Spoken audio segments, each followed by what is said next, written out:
UAW president Shawn Fain is now a company man. He now dresses the part. Notice since he endorsed Joe Biden, now it's suit and tie and appearing on the Sunday shows. So here is Shawn Fain explaining his endorsement of President Biden. I heard they got video of him having a Slurpee with Taylor Swift. Oh wow, is that total right? op? Total op. The plot thickens. The plot thickens. Although, if that were the case, I'm kidding. If that were the case, then they'd probably have rigged the other. Well, no, they couldn't because it was Lions 49ers. It would have been a Detroit Lions Kansas City Chiefs Super Bowl. This way, the establishment wins either way, right? Yeah. If Detroit wins, Fain wins. If Kansas City wins, Taylor Swift wins. That's how they really rig it. But turns out they slipped up and San Francisco beat Detroit. Originally they were going to have her fuck Shawn Fain, but it would have just been too obvious. Yeah, that would have been too much. Nobody would have leaving Travis Kelce for Shawn Fain, that would have been too obvious. Exactly. Here's Shawn Fain explaining his union's endorsement of Joe Biden on Face the Nation. I believe the overwhelming majority of UAW members and working class people, when the facts and the truth are put in front of them, will support Joe Biden for president. That's why we made this decision.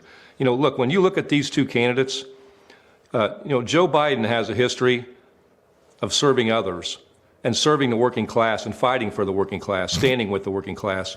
Donald Trump has a history of serving himself and standing for the billionaire class, and that's contrary to everything that working class people stand for. When you look at the issues during our contract campaign, retirement security, better wages, health care, wanting our time back, wanting our lives back. That's what matters. That's why 75% of the American public stood with the UAW in our fight. And I believe that's why a huge majority of our members and working class people will side with President Joe Biden in the upcoming election. He said originally that he didn't expect a majority of members to vote for Joe Biden, and now he says that he expects that they will. But what I could tell you is, well, he has to say that. Well, obviously. Well, now he does. But judging by that and another clip that we are going to play in just a moment, it seemed like there was never any doubt that UAW was going to endorse Joe Biden. Sure. I mean, speaking like that, well, he's given his life to others.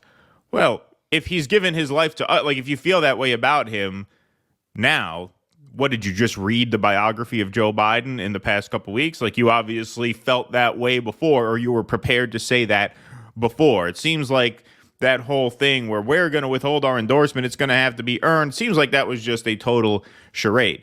But one person who's not buying it is Donald Trump, who took to Truth Social.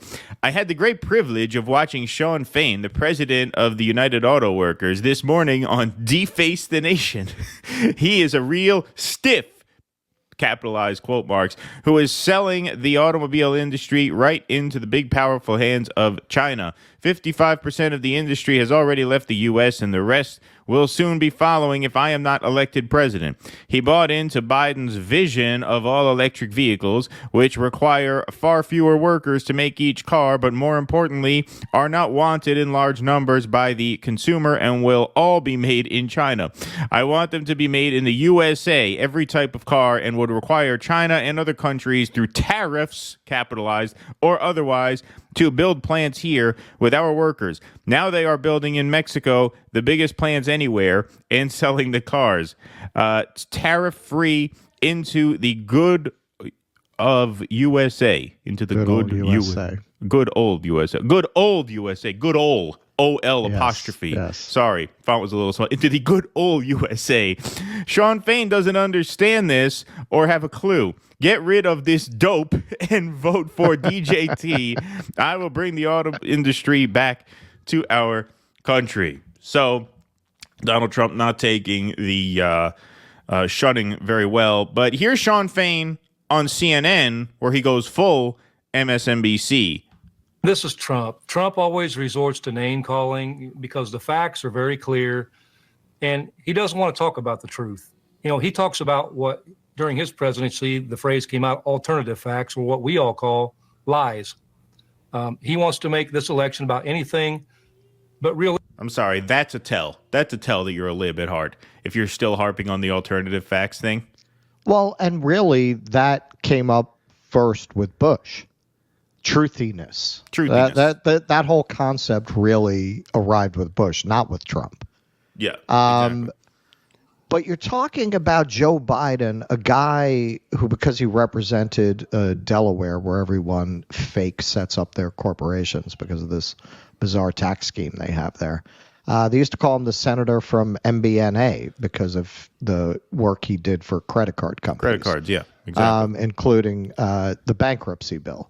So what the fuck are you talking about? He's fought for working class people. We'll get to that. He's been the worst of what the Democratic Party started to become in the 70s and fully manifested as in the 90s. If he, unlike Bill Clinton kind of had the style of the New Democrats. Joe Biden is the worst of all worlds. He talks like a labor Democrat from back in the day while being this completely neoliberal post-Clinton kind of Democrat.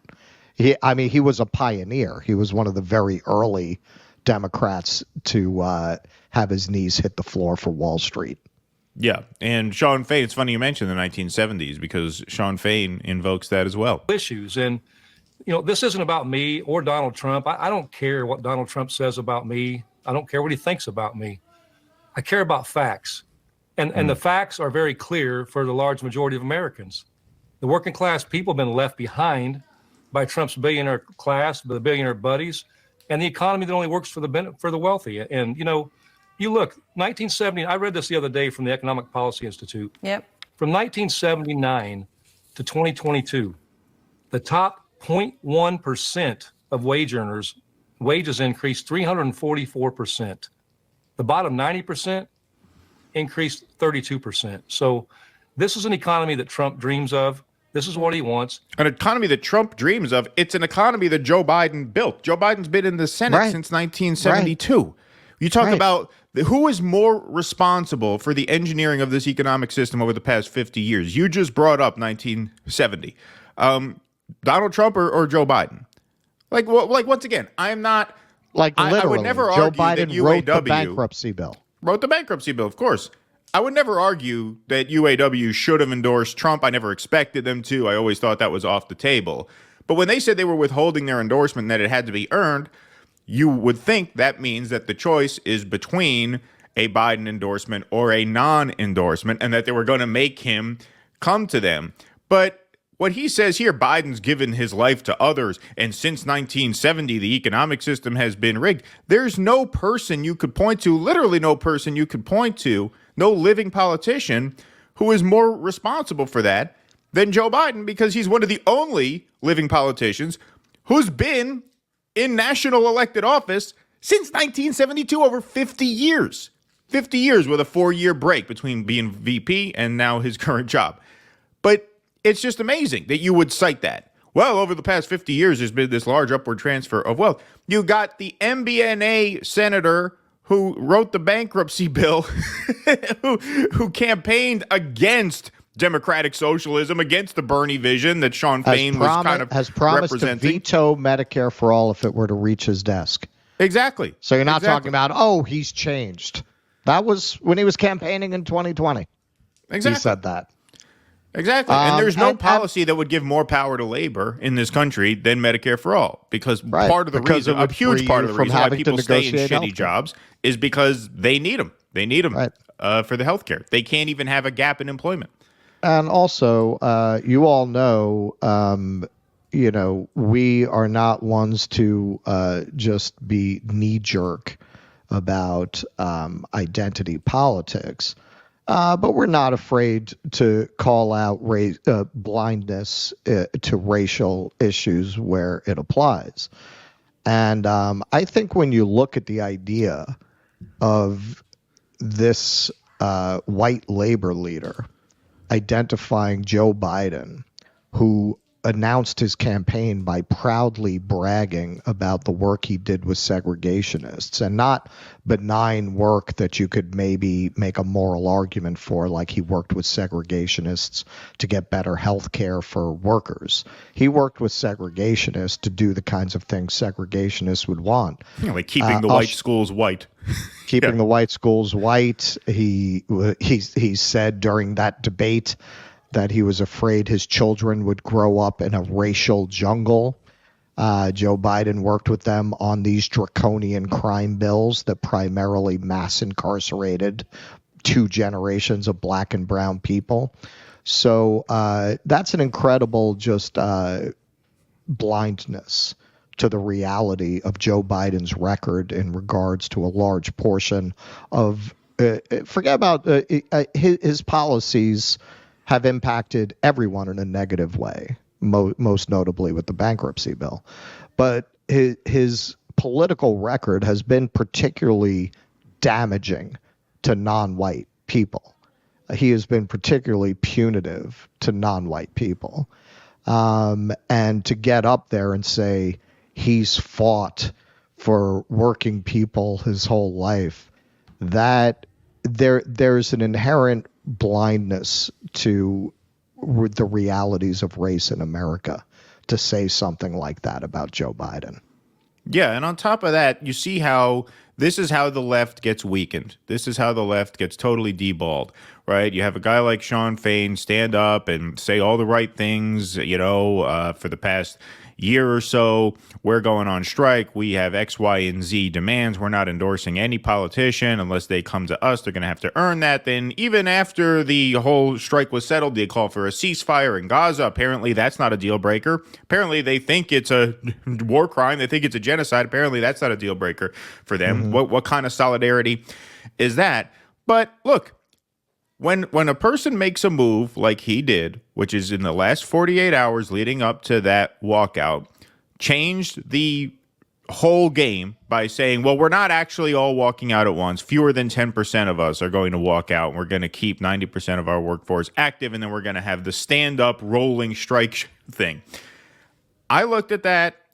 I said, this doesn't make sense. You cannot square this. You cannot tell me that sending fewer than 10% of your workforce on strike puts more pressure on management than sending everyone on strike. You can't make that make sense to me. But they tried. All the left gatekeepers, they tried very hard. No, trust us. Trust him. He knows what he's doing. This is the right way to go. And I'm thinking, you might be right. I'm not an expert, but it sure doesn't seem right. So I messaged Shama Sawant. I said, what do you think about this? You know better than me. I had her on the show. We talked about it.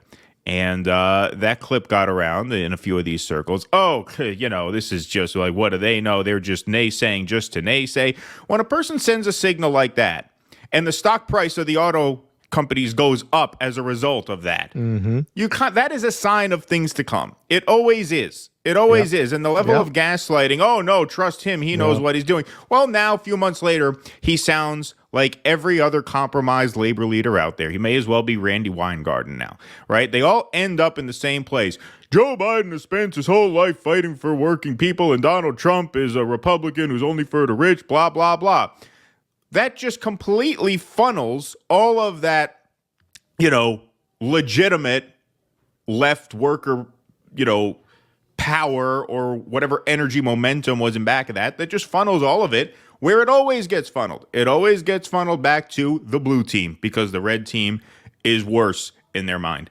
And it's just a complete waste. It's just a complete suck. That's why you need the Shama Sawants. You need Workers Strike Back. You need organizations that are determined in their charter not to do things like this.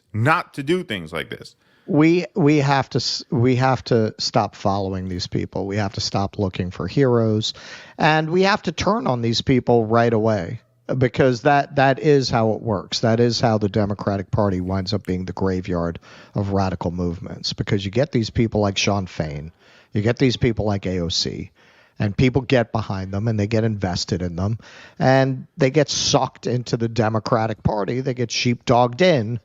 And then these people change their rhetoric, and before you know it, you're fucking, you're screaming at the TV watching Chris Hayes. Please clap.